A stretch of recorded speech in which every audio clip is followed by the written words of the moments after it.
Hello, everyone. Welcome to AIIDE 2021. My name is David Toohey. Oops. And I'm Stephen Ware.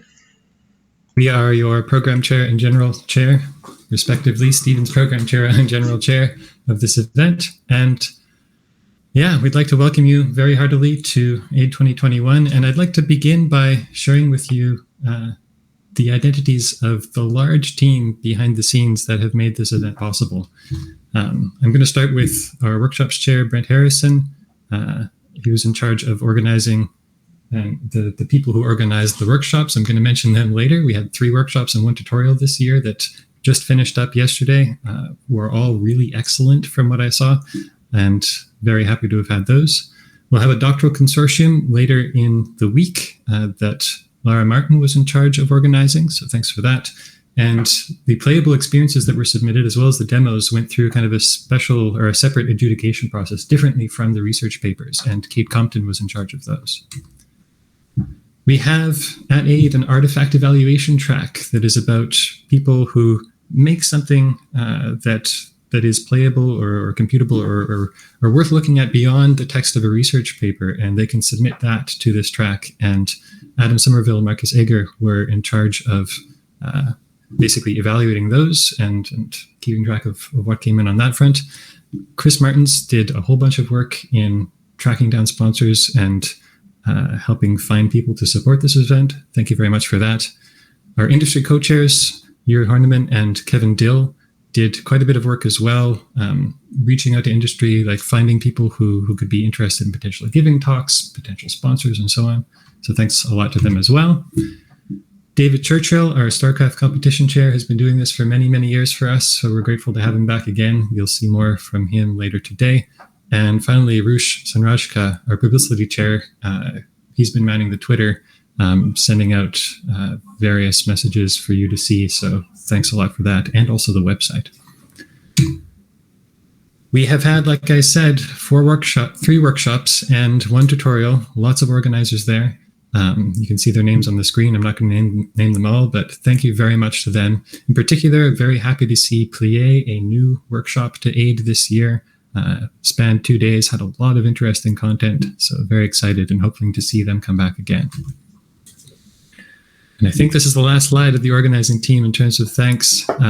AAAI, our hosting organization, the Association for the Advancement of AI, Stephanie, Soskita, and Carol have provided a huge amount of help behind the scenes, having run a conference in the past without any backing organization like AAAI. Comparing to this one, it's a lot nicer experience. So thanks to them very much for that. And also thank you to the team at Virtual Chair for this venue that we're in today, this ability to see one another, to run into one another in the halls. This is a very kind of warmer experience in some ways than many virtual conferences have been that I've attended and probably you have attended before in the past. So thanks a lot to Ben for that. We have at AIIDE, as part of the AAAI family, a code of conduct. You can find it on our website. Go to the website and look for this bar on the far right. And please read that. You're expected to basically respect others, behave in a way that's respectful to everyone. You can read the full details there, and you are expected to abide by that as a participant of this conference. Speaking of participants, there are quite a few of you this year, which we're very happy to see. You can see the breakdown by country on this slide. Folks from the USA are dominating, as is often the case at AIIDE, with Canada coming in second, and the UK also being pretty strongly represented. We're also very happy to see participants from a wide range of other countries, as you can see going down the list there. And given the centrality of our participants focused on North America, I thought it was important to acknowledge that many of us, probably all of us, are all on lands that have initially been claimed by a wide variety of other peoples. And you can find out specifically, like for where you are, even in North America and in other parts of the world in some cases, like who those people were, who they are presently, I should say. And when I did this for my current location, which is Ottawa, Ontario, Canada, I found out that these three local nations are represented in the area that I'm currently inhabiting. And I encourage you to check this out for yourself as well at native-land.ca to find out more about how the land that you're on may be understood by different people around the world. Okay, Stephen, please take it away. All right, welcome everyone. So we had a total of 95 submissions of all types this year. Most of them went to the research track, as is typically the case. Unlike previous years, we had a high number of papers that were withdrawn, mostly, so we did abstracts first, followed by full papers. And so about a third of research track papers were withdrawn, probably, we suspect probably because people optimistically wanted to submit a paper and so submitted an abstract, but then just weren't able to pull it all together at the last minute, which is understandable. We're all kind of exhausted at this point in the pandemic. So we were sad to see a high number of withdrawals, but we did get a total of 48 research submissions that went through to review. Of those, 14 were accepted as full oral presentations, which comes to a 29% acceptance rate, and another 11 were accepted as posters, and so the combined oral and poster papers is 52% rate. We also had, I'm excited to say that we had submissions to the practitioner track this year. AIIDE has run a practitioner track for many years in the past. It often gets no submissions or submissions that are probably research submissions that are maybe trying to sort of skip the traditional review process. But we had 6 practitioner papers submitted this year that we were really excited to see. 4 of them were accepted and will be presented as oral presentations, and they have shorter papers in the proceedings as well. Those practitioner papers are mixed in with research papers in relevant sessions, but it just so happens that all of them happen to fall on Friday. So all 4 of the practitioner papers will appear in 3 different sessions on Friday. We also had 5 submissions to the demos and playable experiences track. We actually combined the playable experiences and demonstrations track this year. 4 of them were accepted as demonstrations, and one of them was, there was a paper submitted both to the research track and to the demo track this year. We decided to accept the research paper version of that because it gets more pages in the proceedings. And we had 2 submissions reviewed and accepted to the doctoral consortium, and 6 artifacts that were evaluated this year. So thanks everyone who submitted artifacts. That improves the reproducibility of the work that we're doing here. Okay, next slide, please. So I wanted to talk a little bit about the reviewing process this year in a little bit more detail than maybe has discussed in past years. We're a small community, and we're still small enough this year that one program chair was able to handle all the submissions. And so I wanted to tell you a little bit about my process for how I made decisions for what papers were going to be accepted. And the other reason that I sort of took very detailed notes and spelled out some clear criteria for acceptance this year was because I had a paper submitted to the conference this year. And so to handle that conflict of interest, David was kind enough to organize reviewers outside of EasyChair. So one paper was sort of handled outside of EasyChair, and I sent David my review criteria, which he then applied after the fact to decide whether or not my paper was accepted. So we did abstracts 1 week before papers, which continues to be, I think, a positive improvement. It helps for recruiting the program committee and for deciding reviewers. We did allow author rebuttals again this year. I'm sort of divided on the value of author rebuttals because a lot of times opinions don't necessarily change. But as program chair, I was happy to report that several papers actually changed their decisions, both the overall rating of the paper and the ratings of certain reviewers, usually in the positive directions. Most reviewers responded positively to rebuttals this year, which was great. We had a relatively light reviewing load this year. Most reviewers had 1 or 2 papers. A few had 3. One person ended up actually having 4. We did have a handful of emergency reviewers at the end. Thank you to my emergency reviewers for stepping in. We also had every research paper was reviewed by at least 3 researchers, and I was happy to say that in the practitioner track, every paper in the practitioner track was reviewed by at least 1 person who had spent time in industry.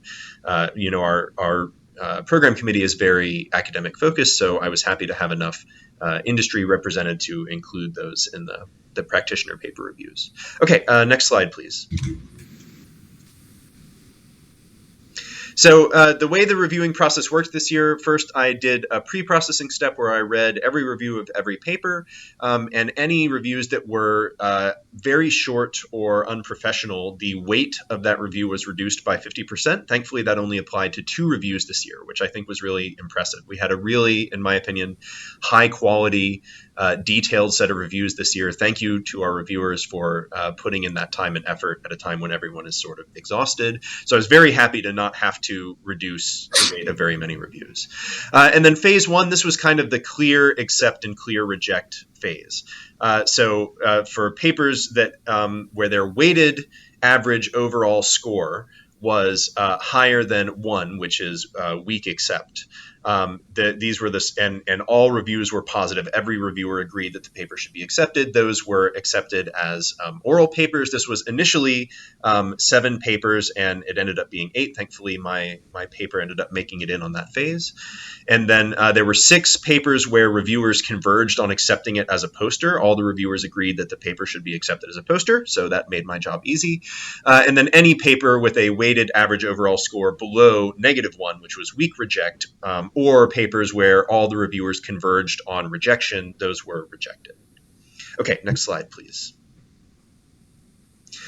So in phase 2, I reread all the reviews and I reduced review weights if the reviewer did not respond to the rebuttal or did not participate in the reviewer discussion, which thankfully was only 3 reviews. That was nice. So our program committee did a nice job of either acknowledging the rebuttals or participating in discussion.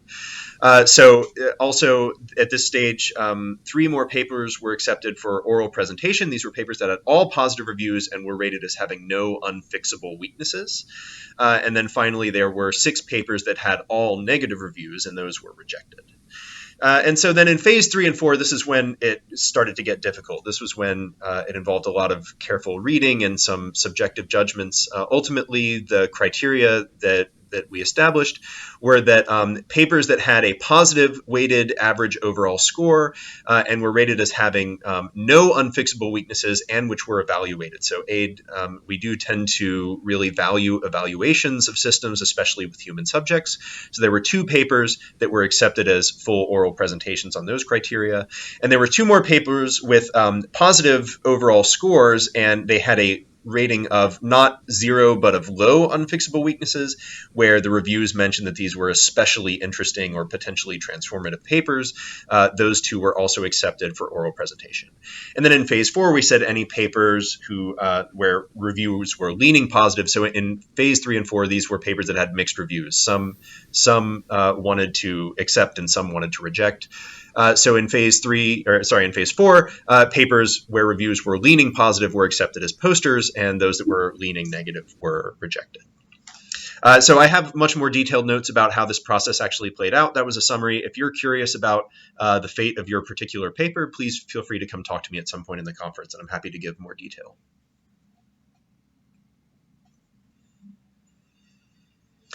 So our final program has 3 keynote presentations, 6 paper sessions with a total of 15 papers, combined research and practitioner papers, 1 demo session with a total of 15 posters, 11 research posters, and 4 demos and playable experiences. We're going to have a playable experiences panel to give the authors of those systems a chance to discuss their work, a doctoral consortium and student session tomorrow, our StarCraft competition report, which is coming back this year again, and we're very happy to have it yet again. And later today, a report from workshop organizers about the 3 workshops. Okay, we also have some breaks and socials. There are 15-minute breaks between every session, and there's also a longer 45-minute break in the middle of the day. It corresponds roughly to sort of lunchtime if you're in the East Coast of North America. And the reason that we have relatively few shorter breaks and that we're starting kind of late is we were aiming to make the time zone of the content available to the widest number of people. So I'm sorry that we don't have more longer breaks, but hopefully we've managed to squeeze as much content into the time zones when the majority of participants are awake. Also, we have some time set aside for socials after the conference, and we have one official social happening tomorrow night. There's a Queer in AI social, which is going to be happening in the Plie workshop room. And also, of course, we encourage ad hoc socializing. One of the reasons that we are here on GatherTown is to allow for this sort of ad hoc socializing that you would get in a normal conference. So we hope you'll participate in that.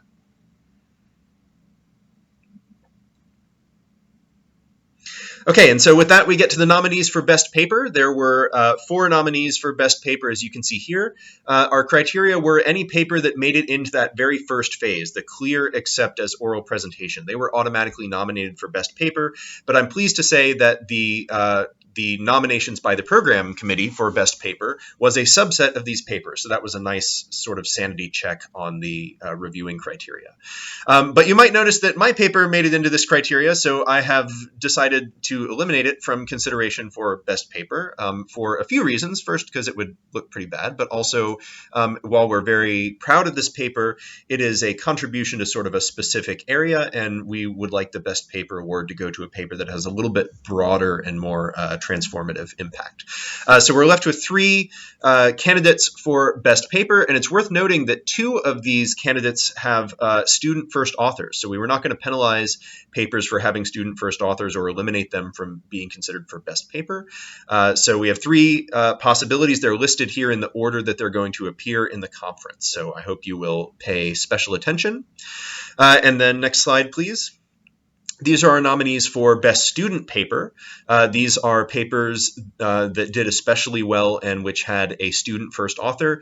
It's worth noting that there's actually a total of 6 papers that could win this award because the 2 papers that are nominated for Best Paper that have student first authors are also candidates for Best Student Paper. So again, these are listed in the order that you will see them at the conference, and we hope you will watch the presentations and pay special attention.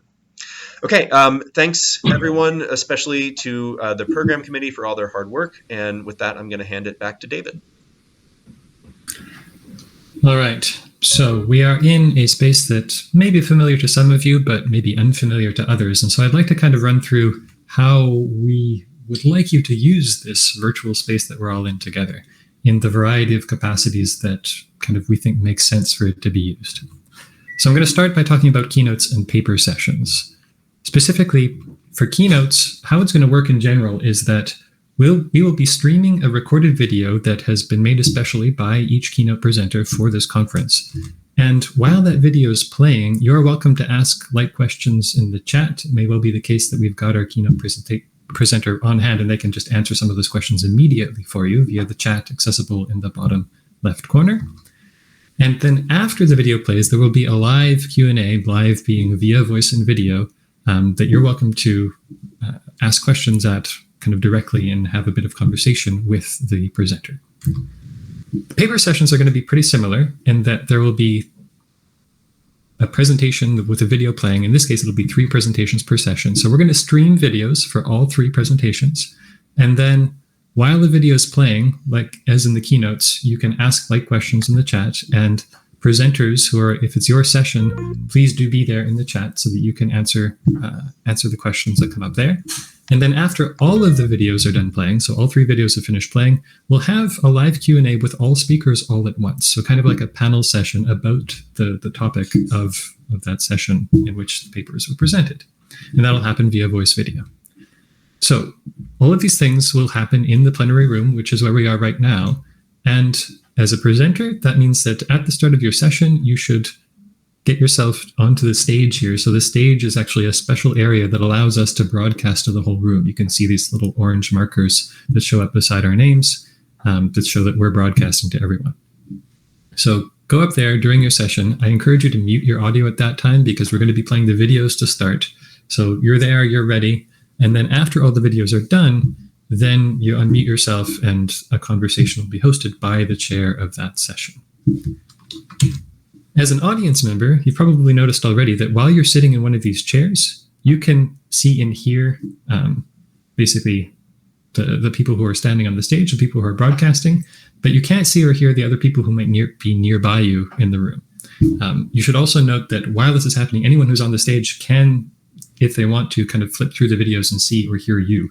Like odds are some cases they might be sharing their screen or something like that, but it is possible for as a presenter to kind of look out into the audience in a way and see who's there. So that's kind of a nice thing. And once the videos are done, then you should come to this little microphone here. And that's, again, a special area where if you stand there, you're able to broadcast to the room, and that's how the speakers will be able to hear your question if you have one to ask. All right. Poster demo sessions. This is going to happen in a room that is kind of downstairs relative to where we are right now. It has a station set up for each of the posters or demos or playable experiences. And as a presenter during the poster session, you should go and stand on your conversation carpet, as it's called. This is a special area that anyone who's there gets brought into like a shared conversation, and anyone who's off the carpet can't hear what's going on. So if you want to engage with a presenter as the audience member, you're going to need to walk onto this carpet to chat with them. And the presenters, while they're there, they'll be able to share their screen via this button at the bottom, near the bottom middle of the screen. And that's how they'll be able to show the slides that they prepared or the demo that they're hosting or whatever it is with the attendees. As an attendee, you can look at this directory to find out which content is being hosted where. Just stand nearby and press the X key. You can also use these stools by these kind of video screens that are set up, and that will let you see the 2-minute, or in some cases 4-minute pre-recorded video that has been made in advance about the content that's just to the left. And this is a good way to kind of get oriented with what the subject is about, and then once you've done that, you can go and stand on the carpet and actually engage with the speaker about what their topic is. I highly encourage you to have these conversations with the presenters. Don't just rely on the videos, but actually engage with the people who have done the work. You'll learn more that way, and it also makes for a nicer experience for everyone. Right, just a couple more things to say here. For breaks and socials, you'll see that there's a lot of spaces set up in which people can engage with one another. Like there are these tables set up in different areas, like the lobby or the common area downstairs in front of the workshop rooms. And there's two important things to know. One is that if you're at a table, if you're sitting on a chair that's around one of these tables, it brings you kind of like a conversation carpet into a private group conversation. So people going by, they won't hear you, you won't hear them. So you can kind of focus on the conversation that's being had. And that's pretty nice. If you find that you don't have enough chairs, like maybe there's 4 chairs at the table and you've got 5 people, you can actually hold down the G key while you move to kind of stack up on another person, so you can have multiple people sit on the same chair. And that's a way to overcome the limitation of there seeming to be only 4 seats at a table, for example. The next thing to know is that if you're not sitting on a chair or in some other kind of private space, as you move through the hallways, your video and your audio will kind of seamlessly stream in. It'll sort of fade in to people you get nearby in the space and then fade out as you walk away. And similarly for them, as they come toward you, you'll start to see them and hear them, and then it'll fade out. Please do use this as a way to kind of replicate the in-person experience of like bumping into people in the halls and saying hello and having like these sort of quick one-off interactions. That's something that we learned from last year was one of the things that was missed the most compared to being an in-person conference. So hopefully you can leverage this capability of the platform to reconnect in some social ways that way, even on a fairly light basis. Okay. If you're lost or you need help, please do check the schedule. You just walk up to it and press X to find out what's going on. You can visit the help desk here. Just stand in this little area right in front of the desk, and that'll put you into a voice and video conversation with the person who is at that desk. You can also type into the chat, so you can look for representatives from Virtual Chair. I think Katie is online right now. There are also representatives from AAAI about, or you could talk to Stephen or to me and send a message that way, and you can reach us via direct message kind of from anywhere in the environment. All right, last thing to say is to thank our sponsors. The Artificial Intelligence Journal provided a fair bit of money to sponsor registrations for people coming from underrepresented communities. So we're able to provide complimentary registrations to, I believe, 10 people this year, which is really great. Very glad to widen the reach of AIIDE in a way that and make it more accessible to everyone. Secondly, we'd like to thank very much Ubisoft La Forge for being our gold sponsor this year. This means that they've got a booth out in the lobby. Please do check that out after today's keynote in particular, who is also from Joshua Romoff, an employee of Ubisoft La Forge. After that keynote, there will be 1 or 2 reps from Ubisoft La Forge available at that booth out in the lobby. And so please do go engage with them there. Even if they're not there, check out the materials that they left behind. It looks like they've got quite a few interesting positions being advertised for new hires. So with that, I'd like to bid you a final welcome to AIIDE 2021. We hope that the conference will be interesting and engaging for you, and that you'll have a chance to reconnect with people you've met before, meet some new people who share similar interests, and otherwise, learn new things. Welcome, and please enjoy the rest of the conference.